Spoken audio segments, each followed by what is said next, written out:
वालेकुम respected teachers, उम्मीद है खैर आफियत से होंगे। हमारी लास्ट एक लेक्चर में दो टॉपिक्स कवर हो चुके थे। आज हम ये टॉपिक डिस्कस करने जा रहे हैं टू की टाइप्स ऑफ क्लासरूम असेसमेंट। हम इसको डिस्कस कर रहे हैं, ठीक है जी। तो इसको स्टार्ट करते हैं। तो हमारे पास देखें, हमने क्लासरूम असेसमेंट के बारे में पढ़ा था कि हम क्या कर रहे हैं। असेसमेंट के अंदर जो टीचर है वो क्या कर रहा है, स्टूडेंट की प्रॉब्लम्स को हाईलाइट कर रहा है और उसको बता रहा है कि आपका वीक पॉइंट कहाँ पे है और टीचर किस पे क्या करेगा, फोकस करेगा। तो अब इसकी टाइप्स आ गई। पहली टाइप्स हमारे पास जो होती है असेसमेंट की, वो प्लेसमेंट असेसमेंट होती है, ठीक है। देखें, प्लेसमेंट असेसमेंट क्या होता है, ये टीचर चेक कर रहा है स्टूडेंट्स को उसकी प्रीवियस नॉलेज।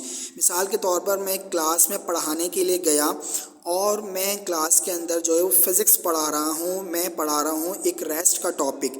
तो पहले मैं ये चेक करूँगा कि बच्चे की प्रीवियस नॉलेज है क्या, फ़िज़िक्स को जो वो बच्चे को फ़िज़िक्स के बारे में मालूम है, साइंस के बारे में मालूम है।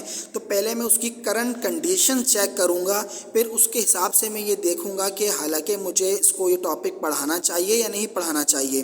तो इस ऐसे असेसमेंट को प्लेसमेंट असेसमेंट कहते हैं। और इसके अंदर हमारे पास क्या होते हैं, एंट्री टेस्ट के जो क्वेश्चंस होते हैं वो आते हैं, एप्टीट्यूड के क्वेश्चंस है वो आते हैं, और एक होता है रेडिनेंस जो होती है, लॉ ऑफ रेडिनेंस जो है वो हमने प्रीवियस पढ़ा था। 3 लॉ हमारे पास होते हैं, लॉ ऑफ इफेक्ट होता है, लॉ ऑफ एक्सरसाइज होता है, लॉ ऑफ रेडिनेंस होता है। तो ये लॉ ऑफ रेडिनेंस यहाँ के अंदर आता है।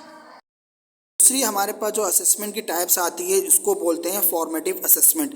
मैंने आपको पहले ही कह दिया था कि फॉर्मेटिव असेसमेंट हमारे पास जो होता है वो क्या होता है, शॉर्ट में होता है। जो टीचर्स, आप भी कह सकते हो, टीचर्स में क्या करता है, ड्यूरिंग क्लास के अंदर वो असेसमेंट ले सकता है। मिसाल के तौर पर जिसको हम ग्रैंड टेस्ट कहते हैं या सरप्राइज टेस्ट कहते हैं, असेसमेंट कहते हैं, उसके अंदर आता है। इसमें भी टीचर्स क्या करता है, स्टूडेंट को चेक एंड बैलेंस करता है, ठीक है।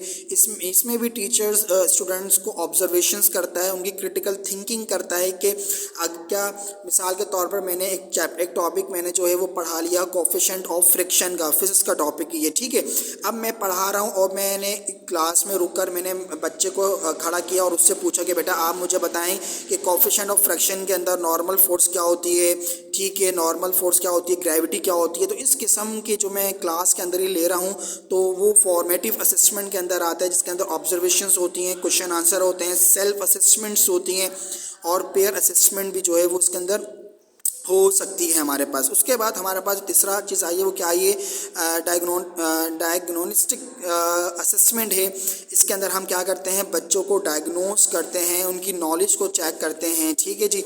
अच्छा, अब यानी कि नॉलेज तो इधर भी चेक हो रही है और इधर भी चेक हो रही है। इन दोनों में, प्लेसमेंट में और डायग्नोस्टिक में फ़र्क क्या है। देखिए, यहाँ पे आप क्या कर रहे हो, टीचर खुद जो है वो क्या कर रहा है, क्लास में आया है और वो टॉपिक पढ़ा रहा है और पढ़ाने से पहले वो क्या कर रहा है, बच्चे की प्रीवियस नॉलेज चेक कर रहा है। जिस तरह हमने लेसन प्लान के अंदर देखा था, जिसने लेसन प्लान का टॉपिक नहीं देखा है तो मेरे प्रीवियस लेक्चर में जाके लेसन प्लान का टॉपिक लाजमी देख ले कि लेसन प्लान के कंपोनेंट्स कौन कौन से हैं। तो डायग्नोस के अंदर भी क्या होता है कि आपकी नॉलेज को क्या होता है, वो नॉलेज को चेक करता है टीचर स्टूडेंट्स की, जिसकी मिसाल हमारे पास क्या है, इंटरव्यू के थ्रू आप कर सकते हो, ठीक है।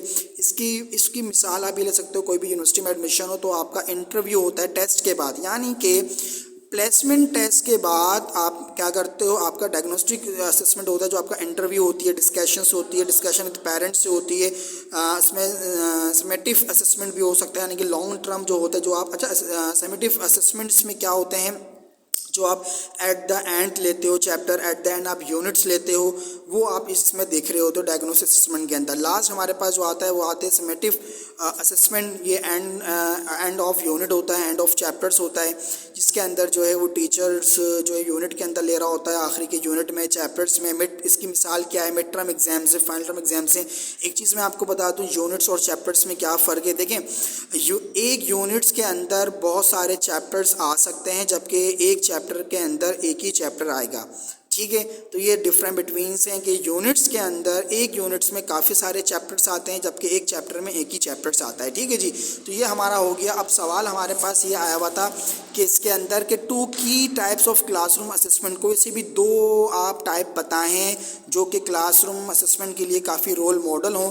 तो इनमें से आप कुछ भी ले सकते हैं। देखें, एक फॉर्मेटिव भी ले सकते हैं कि टीचर ड्यूरिंग क्लास भी ले सकता है और आखिर में भी ले सकता है, ठीक है।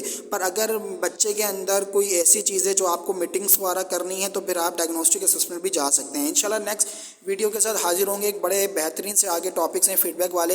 अगेन कह रहा हूँ कि चैनल्स को लाजमी सब्सक्राइब करवा लें और कमेंट्स बॉक्स में लाजमी करें। इंशाल्लाह कोई भी आपको इशू आ रहा है आप कमेंट्स करें, इंशाल्लाह एज सुन एज पॉसिबल मैं उसका रिप्लाई दूंगा। अपना ख्याल रखिएगा। अस्सलाम वालेकुम।